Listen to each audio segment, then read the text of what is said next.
Namimiss ko siya. As in, namimiss ko talaga siya. Alam niyo, napapaisip ako na bakit nga ba kasi nangyari to sa akin? As in, hindi ko rin alam eh. Tapos, ganito rin siya kasakit. Kagabi nga, yung araw na sinulat ko to, hindi ako tumigil kakayak. Ang hirap kaya. Ang hirap na nandito ako sa pagsubok ngayon na to.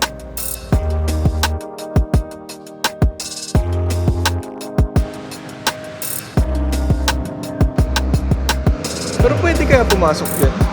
Ano yan eh, kasi Kala ko na yan. Kaya malapit na. Ito sir. Thank you. Wow. Vanilla na latte. Oh my gosh, ang init. Yan!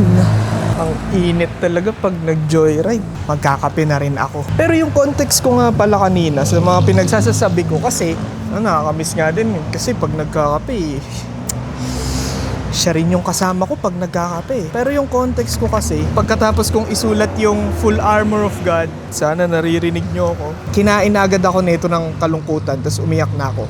Nang umiyak. Wala na akong ginawa kundi umiyak. Yung tipong, alam niyo yung pakiramdam na kakasimula mo pa lang, pero gusto mo na agad sumuko.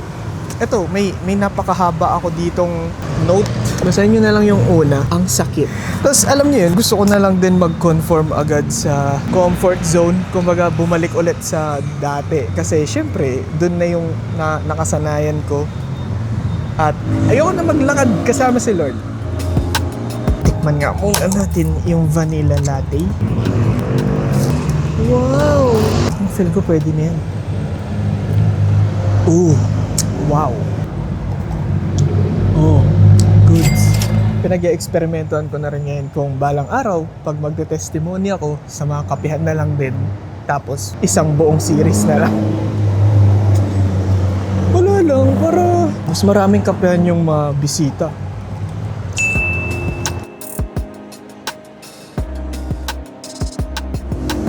Mukhang uulan na. Maganda. Pero nung nagdasal ako nung gabing yun, pagkatapos ko nga masulat yung context lang din pala, dagdag lang, nagjo-journal ako tuwing lunch break. Tapos, syempre pag mag-isa na lang ako sa bahay, nakakamiss talaga yung, basta nakakamiss kasi talaga yung idea ng pagmamahal eh. Hindi na siya kailangan i-explain. Pagka naramdaman yung, kapag naipaghiwalay kayo, pero meron pa kasing isa pang additional layer to na mas masakit pa sa heartbreak. Pero balang araw, siguro, pag pwede kong sasabihin ko yung pinaka-full context. Ang pinaka-sinabi sa akin ni Lord, itong Philippians 4:13, I can do all things through Him who strengthens me. Sa totoo lang, itong verse na to, sobrang misinterpreted neto. As in, yung context niya talagang nawawala talaga sa mismong point ni Paul nung sinusulat niya to nung nakakulong siya sa Rome. Maski naman ako, aminin ko, ginamit ko to dati. Ang gamit ko pa nga nun, yung New King James Version, yung I can do all things through Christ who strengthens me. Tapos proud ako kasi, alam ako isang verse. Ito yung verse, isang verse. Ito yung mga panahong nag-aaral ako para sa boards. Siguro, tapos na yung heartbreak na una. Parang tapos na yung heartbreak kasi tinry ko nang kilalanin si Lord noon. Tapos, akala ko kasi talaga yung context nun, kasi syempre, base nga dun sa mga salitang ginamit, kaya mong gawin lahat kasi pinapalakas ka ni Jesus Christ o binibigyan ka ng strength ni Jesus. Kumbaga, kaya ko ipasa yung boards. Kaya ko pagsabayin yung paggawa ng video at pagpasa ng boards, pag-aral ng engineering. Akala ko ganun yung point, pero 'di ba? Hindi kasi siya patungkol sa success. Patungkol siya sa pagiging kontento sa kung ano yung sitwasyon mo ngayon. Kasi yun talaga yung point ni Paul nung sinulat niya yun, kasi nakakulong nga siya, hindi niya alam kung mamamatay na siya o mabubuhay siya. Literal na pinipersecute siya. Pero ini-encourage niya pa kasing mag-rejoice gamit yung faith yung mga tao nun. Tapos, tututusin niya parang love letters to yung Philippians. I mean kasi isa rin naman to, Ephesians, Philippians. Ayoko muna sabihin yung dalawa kasi baka magkamali ako. Pero yan, yung mga sinulat ni Paul nung mga panahong nakulong siya. Ay, thank you. Thank you, sir. Wow! Isang clubhouse sandwich. Uy, may fries. Di ko in-expect. Gagi, lucky idol. As in, grabe. Matakam kayo. Tinakam no? Tapos yung point, suffering. Sorry po. Oh my gosh, ang laki ng itlog. Imagine na. Sinisip ko kung paano ko ikwento tong testimony ng kahit paano magiliw Kasi alulungkot ako August ko sinulat yang mga yan. December na ngayon. Kung tutusin, ang 4 na buwan na pero ramdam ko pa rin yung sakit.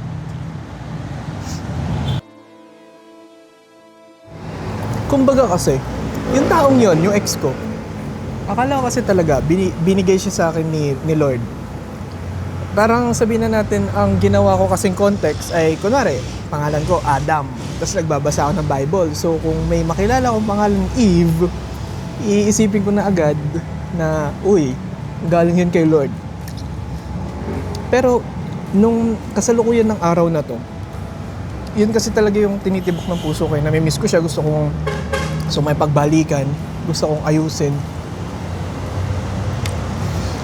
Ito naman yung lumabas. Yung tipong random nga na nag-i-scroll ka sa Facebook. Ang sabi sa akin, galing sa James 1:17, every good gift and every perfect gift is from above, coming down from the Father of lights, with whom there is no variation or shadow due to change. Ito, magpapaka-straightforward ako. Ang reflection ko dito, kasi hindi pa naman ako masyadong familiar sa mga libro ni James. Hindi pa ako familiar. Ang intindi ko dito, ang bibigay sa ni Lord, perfect. Walang shadow, walang change. Ibig sabihin, hindi ka niya bibigyan ng anxiety kung bibigyan ka ng girlfriend o ng partner. Hindi yung taong yun, hindi ka niya bibigyan ng anxiety. Hindi ka niya bibigyan ng kahit anong doubts. At ang pinaka-importante, mararamdaman mo yung love.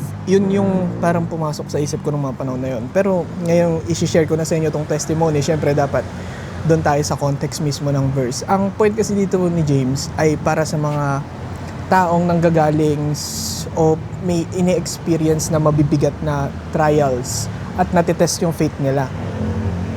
Kaya, ipaparaphrase ko siya na mas malapit pa rin sa akin.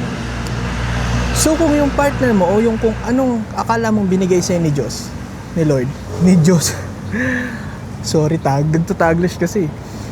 Kung ano yung akala mo binigay sa'yo ng Diyos, pero yung bagay na yun o yung tao na yun, nilalayo ka niya sa Diyos, hindi yun bigay ng Diyos. Kasi dapat, kapag ka binigay ni Lord, kung yun nga, every gift and every perfect gift is from above, dapat mas lalo kang lumalapit sa Kanya. Mas yung relationship nyo, mas nagkakaroon ng malakas na bond.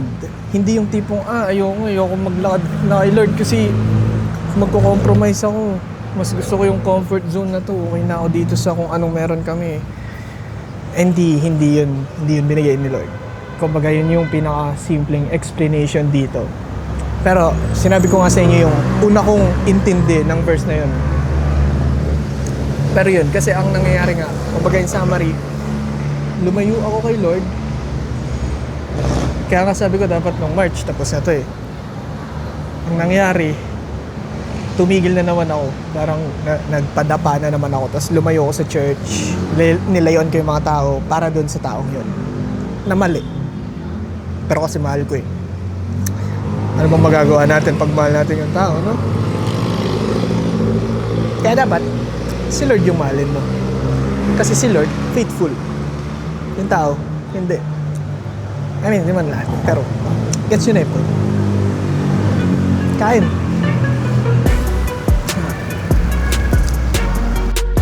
Kumbaga kasi talaga, dapat, yung ulan na. Kumbaga dapat, yung matututunan mo dito sa faith, obedience talaga. Kumbaga kahit anong mangyari. Kahit sinong tao, kahit anong sitwasyon, dapat yung mata mo fixated sa ways ni Jesus tsaka sa faith mo. Yun kasi talaga yung pinakamahalaga. Ngayon, kung yung taong yun, sitwasyon na yun, bagay, kung ano man, na-compromise yun, hindi yun bigay ng Diyos. Kasi bigay naman lahat ng Diyos. I mean, partly, kumbaga kung magkaroon ka man ng anxiety dahil sa sitwasyon, part yun. Kasi malay mo, diba, obedience, test nga yung obedience mo, tapos magkakaroon ka ng endurance pagdating dun sa kung ano man yung suffering hardships na pinaparamdam sa'yo. I mean, si Paul nga, di ba, nakakulong, pero yung faith niya talagang na kay Lord lang. Yun din yun. Kung sakali nga na-compromise na yung faith mo, baka yun, magdalawa-dalawang isip ka na. Di ka na nga kailangan magdalawang isip eh. Basta nga sa experience ko, kapag ka talagang nalalayo ka kay Lord, alis ka na lang sa sitwasyon agad na yun. Kasi ang kalaban mo na dun, temptation. Tapos, pagkatapos ng temptation, mag-fall ka na sa sin. Tapos pagkatapos ng sin, wala na, eto. Yung mararamdaman mo na yung shame, guilt, o kung ano man. Tapos biglang lalayo ka na kay Lord. Hindi mo na alam kung anong gusto mong gawin. Kasi parang nasa linya ka na gusto mo sumunod kay Lord. Pero gusto mong, kumbaga hindi ka pwedeng mamangka sa dalawang ilog.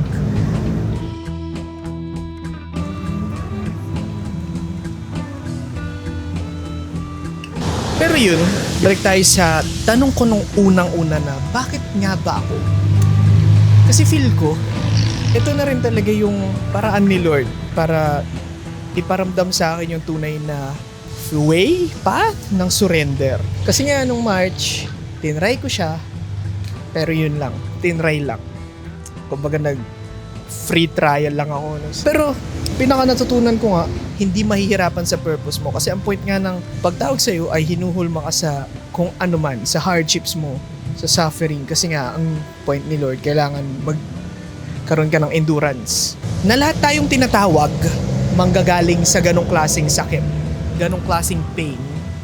At wala lang, ang lungkot. Pero yun nga, kahit may kalungkutan, kahit may kasiyahan, kahit hindi mo alam kung anong mangyayari sa'yo sa kinabukasan, since yung faith mo nga ay naka-root talaga mismo sa Most High kay Lord, di ka rin matatakot, di ka rin mangangamba. Yun yung pinaka-masayang point. Katulad ni Paul, nung sinulat niya tong Philippians, di niya alam kung mabubuhay pa siya o mamamatay. Pero dahil yung faith niya ay na kay Lord, nagre-rejoice pa rin siya kahit pinapersecute na siya. Ang hirap kaya sa pangaramdam nun. Isipin nyo na lang yung anxiety na nararamdaman ni Paul. Tao pa rin naman yun. Parang di mo alam kung bukas papatayin ka na ba o hindi. Ang hirap kaya nun sa pakiramdam. Ngayon nga, I mean, ako nga, heartbreak na may kasamang isa pang layer na hindi ko pa pwedeng sabihin. Ang hirap kaya ng araw-araw na parang naghihintay ka na, ano ba, magiging masaya ba tong araw na to o hindi. Yun yung lalabanan mo eh. Pero dahil nga may faith ka, wala, nagiging magaan. Nagiging magaan yung pakiramdam na yun. Kaya buti na lang, no? Hindi ko tinry may pagbalikan. Mas tinry ko na kay Lord na lang ako lumapit. Sa faith ko na lang. Yun. Ang ganda. Yun siguro talaga yung secret ng 4:13 na Philippians. I can do all things through Him who strengthens me. As in, literal.